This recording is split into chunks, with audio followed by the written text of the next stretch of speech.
The morning light filters through the curtains, casting a soft glow on my coffee mug. In this quiet moment, I find myself asking a question that has been gently tapping at my heart. Is this it?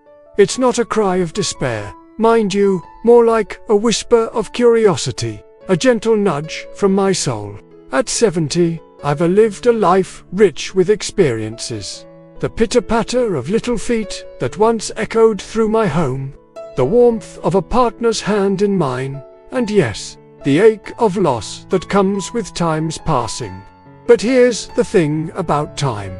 It's not just a thief. It's also a gift giver, presenting us with moments of clarity if we're willing to unwrap them. And in this stillness, I'm beginning to see that the question is this: it isn't an ending at all. It's an invitation. You see, we've been told that aging is a closing of doors, a gradual dimming of possibilities. But what if it's actually a threshold? A doorway to a part of ourselves we've yet to explore. I think of the garden I've tended for decades. Each spring, I marvel at how the perennials push through the soil, reaching for the sun with a vigor that belies their age. Perhaps we're not so different. You and I, maybe we too have seeds of potential still waiting to bloom. There's a freedom in these later years that we often overlook. The pressure to prove ourselves, to climb ladders and tick boxes, it fades. In its place, a canvas of days stretches before us, waiting to be painted with new colors of our choosing. So, my friend, if you find yourself asking, is this it? Pause, listen to the question. It might just be the first line of a new chapter you never expected to write.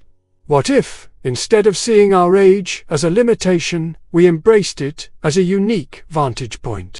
A place from which we can offer the world something it desperately needs.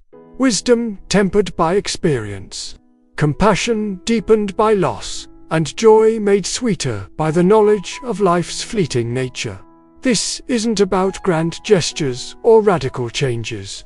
It's about opening our eyes to the possibilities that still surround us. It's about finding meaning in small acts of kindness, in pursuing a long-forgotten passion, or in simply being present for those we love.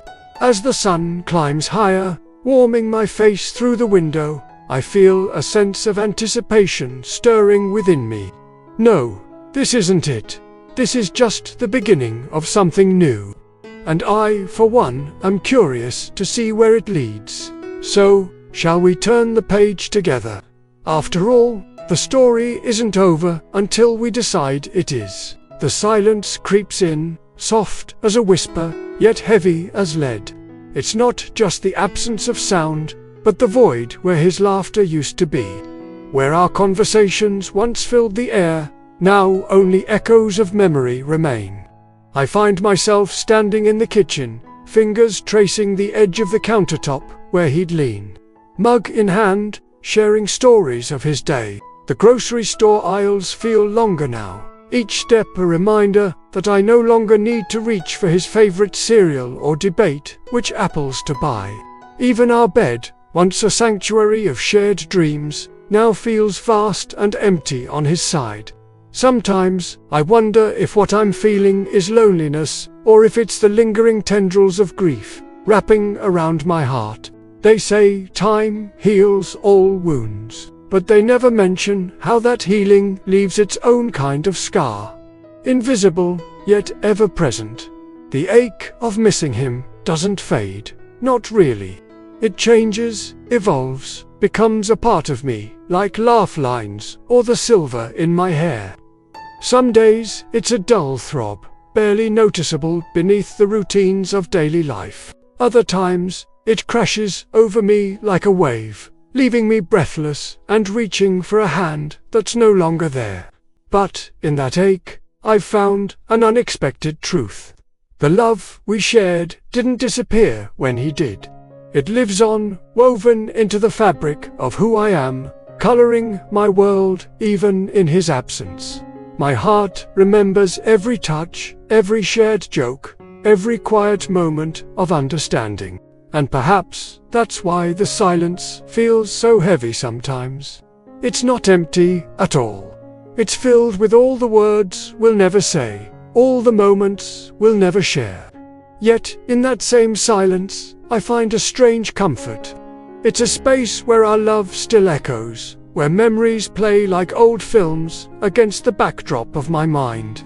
I catch myself talking to him sometimes, in the quiet of my home, asking his opinion on a book, sharing a bit of neighborhood gossip he would have loved.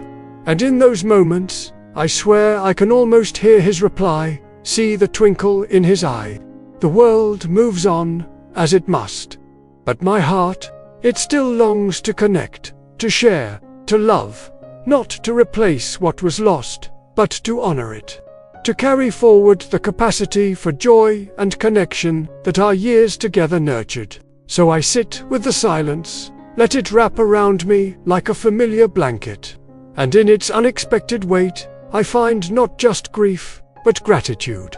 For the love that was, for the love that remains, and for the heart that still remembers how to reach out, even in the quiet. Grace sat on her porch, the soft morning light casting a gentle glow on her silver hair. She closed her eyes, listening to the world around her. Suddenly, a child's laughter rang out from the neighbor's yard, clear and bright. It stirred something inside her, a feeling she hadn't experienced in years. Her eyes opened slowly, a hint of surprise in their warm depths. The laughter echoed again, and Grace felt a flutter in her chest. It was as if a long dormant part of her had awakened, stretching towards the sound like a flower seeking the sun. She placed a hand over her heart, feeling its steady rhythm. Was it possible, after all this time, could her heart still respond to joy? Grace took a deep breath, savoring the crisp morning air. She hadn't realized how much she'd missed that feeling of lightness, of possibility. The thought of love crept into her mind, tentative and uncertain. It had been so long since she'd allowed herself to consider it. The loss of her husband had left a void she thought would never be filled. But now, as the child's laughter faded and the morning settled into a comfortable silence, Grace found herself wondering, could love still find a place in her life? The idea both thrilled and terrified her. She'd grown accustomed to the quiet, to the predictable rhythm of her days. Yet something inside her yearned for more, for the warmth of companionship and the spark of shared laughter. Grace stood slowly, her movements deliberate, as she made her way to the porch railing. She gazed out at her garden, the flowers swaying gently in the breeze. It struck her then how brave it was to hope, how courageous to open one's heart after it had been closed for so long. She smiled softly to herself, realizing that it wasn't foolish to consider love again. It was an act of strength, a testament to the resilience of the human spirit. Grace had weathered loss and grief, and yet here she was, still capable of feeling, still open to the possibility of joy. As she turned to go back inside, Grace paused. She looked back at the neighbor's yard, where the child's laughter had come from. It occurred to her that loving again wouldn't erase the past. It wouldn't replace the memories she cherished, or diminish the love she'd shared with her husband. Instead, it would be a way to honor that love, to carry it forward, to share the wisdom and compassion she'd gained through her experiences. Grace felt a sense of peace settle over her, like a warm blanket on a cool evening. She stepped inside, closing the door gently behind her. The house was quiet, but it no longer felt empty. It was filled with possibility, with the gentle stirring of hope. Grace moved to the kitchen, ready to start her day. As she prepared her tea, she found herself humming softly, a melody she hadn't thought of in years. The return of joy, of laughter and emotional curiosity wasn't a betrayal of her past. It was a gift, one that Grace was finally ready to accept. With each sip of tea, with each moment of quiet reflection, She felt her heart opening just a little bit more. And for the first time in a long while, Grace looked forward to what the future might bring. Love, in the autumn of life, settles like a soft blanket. No longer a fireworks display, it becomes a gentle glow. Morning light filters through curtains, casting warm patterns on wrinkled hands. 2 mugs of coffee steam on the kitchen table. Silence hangs comfortably between them. She reaches across, brushing his knuckles with her fingertips. A small gesture, yet it speaks volumes. Grand romantic gestures have given way to these quiet acts of care. He adjusts her scarf before they step outside for a walk. The crisp air nips at their cheeks, but they don't rush. There's no need to anymore. Their pace is unhurried, matching the slow drift of fallen leaves. They've learned to savor each moment, each breath. Years ago, they might have dreamed of adventures, of rebuilding their lives together. Now, they find joy in simply sharing this one. She notices the new lines around his eyes when he smiles. He sees the silver strands in her hair catching the sunlight. Neither tries to hide these changes. This is intimacy now, seeing each other fully and accepting what they see. In the evening, they sit side by side on the porch swing. The setting sun paints the sky in soft pastels. No words are needed. His hand finds hers, fingers intertwining with practiced ease. It's a small connection, yet it anchors them both. Love at this age isn't about passion that consumes. It's about presence that comforts. They've weathered storms together, faced loss and change. Now, they find strength in stillness. When she can't sleep, he makes her chamomile tea. When his arthritis flares, she massages his hands without being asked. These small kindnesses are the currency of their love now. Each one a quiet "I see you, I'm here." They don't need grand declarations or elaborate dates. A shared crossword puzzle on Sunday morning holds just as much romance. As night falls, they're ready for bed with familiar routines. Glasses placed on nightstands, pillows adjusted just so. She turns off the lamp, and darkness envelops the room. But even in the dark, they know each other's presence. Their breathing synchronizes, a duet of contentment. This is love in its truest form. 2 souls at peace, simply being together. In the quiet of the night, their love speaks louder than any passionate whisper ever could. It says, "I choose you, still and always." And as they drift off to sleep, side by side, they know. This gentle, enduring love is the greatest adventure of all. Soft piano music begins, gentle and sparse.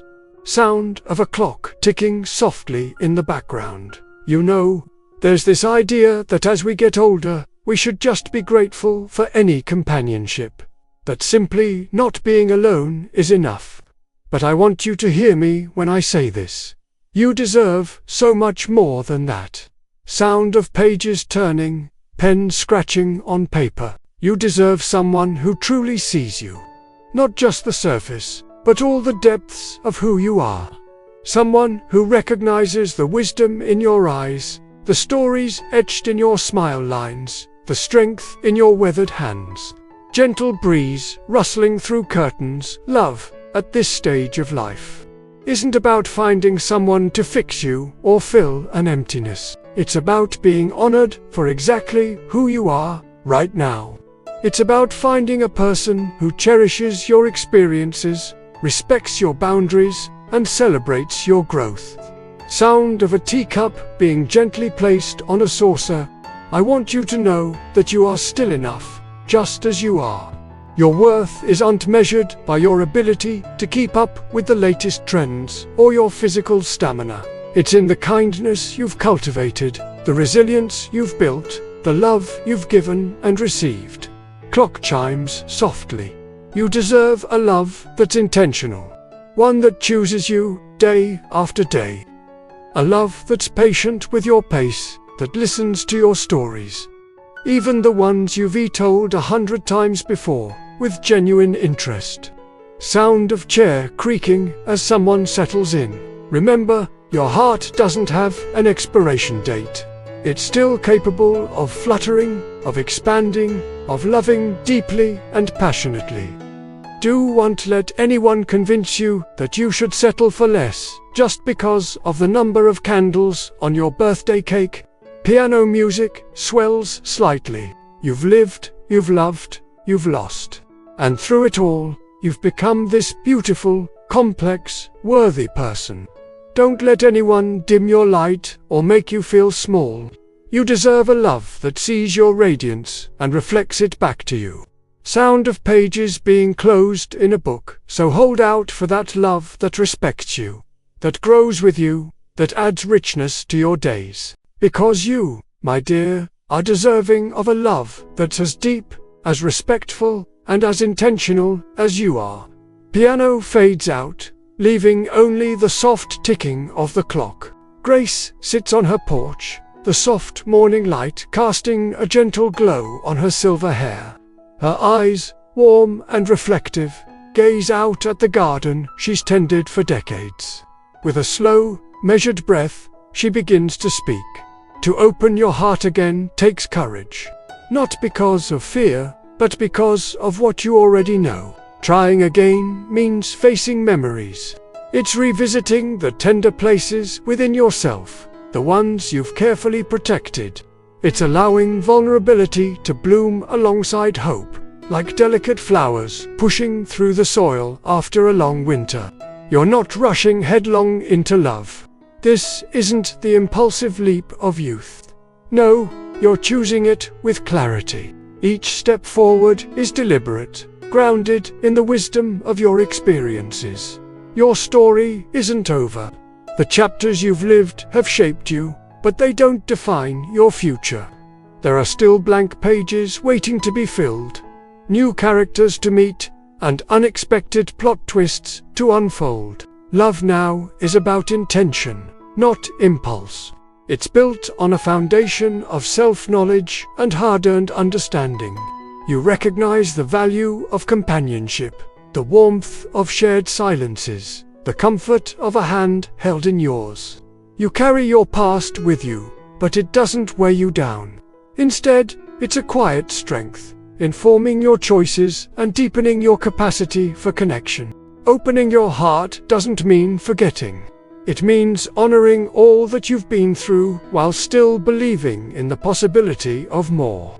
It's an act of courage, rooted in the knowledge that love, in all its forms, is worth the risk. You approach this new chapter with patience. There's no need to rush. You've learned that the most meaningful connections often grow slowly, like the sturdy oak trees that line your street, their roots deep and their branches reaching skyward. As you contemplate this next step, remember, your ability to love hasn't diminished. If anything, it's grown richer, more nuanced. You bring to the table a lifetime of experiences, a well of empathy, and the gentle wisdom that comes from navigating life's ups and downs. To open your heart again is to embrace the full spectrum of human emotion. It's allowing yourself to feel the joy, the uncertainty, the quiet contentment. It's believing that even now, especially now, you are worthy of love and capable of giving it in return. This journey isn't about recapturing youth or reliving the past. It's about moving forward with intention, open to the possibilities that each new day brings. Your heart, resilient and wise, is ready for whatever comes next. You're not behind, dear one. Not in this life, not in any life. You're exactly where you're meant to be, right here, right now. The path you've walked, with all its twists and turns, has led you to this moment. And in this moment, you are whole. Peace, you've earned it. It's yours to claim, to wrap around yourself like a warm blanket on a chilly evening. But don't mistake peace for an ending. It's a beginning, too. A soft whisper of possibility still lingers in the air, waiting for you to reach out and grasp it. Your heart, oh, your beautiful heart. It's been through so much, hasn't it? Loved and lost, rejoiced and grieved. Yet, here's the miracle. It's not empty, far from it. Your heart is full to bursting, overflowing with all the love you've given and received. And there's still more to give. Not because you're lacking, but because you're abundant. Love, it's always been a choice, hasn't it? But now, in this gentle twilight of your journey, you get to choose it differently. Not from a place of fear or desperation, but from a wellspring of strength. You've learned that love isn't about proving your worth. It's about recognizing the worth that's always been there. Listen closely, for this is important. The most profound love may be waiting just around the corner. It might arrive when you least expect it, when you're no longer striving to be worthy of it. Because you already are. You always have been. Your story isn't over, sweet soul. There are still pages to be written, chapters to unfold. But now you write from a place of wisdom, of acceptance. You've lived a life, oh, what a life it's been. And there's still more living to do. So take a deep breath, feel the air, fill your lungs, nourishing every cell of your being. You're here. You've made it this far. And whatever comes next, you'll face it with the quiet strength of one who has weathered many storms and still finds beauty in the rain. Rest if you need to. The world will wait, but when you're ready, step forward. There's still light on the horizon, and your eyes are clear enough to see it. Your hands are steady enough to reach for it. You're not finished. Not yet. The most beautiful part of your story may be the one you haven't written yet. So pick up your pen, dear one. The page is blank, but your heart is full, and that's all you need to begin again.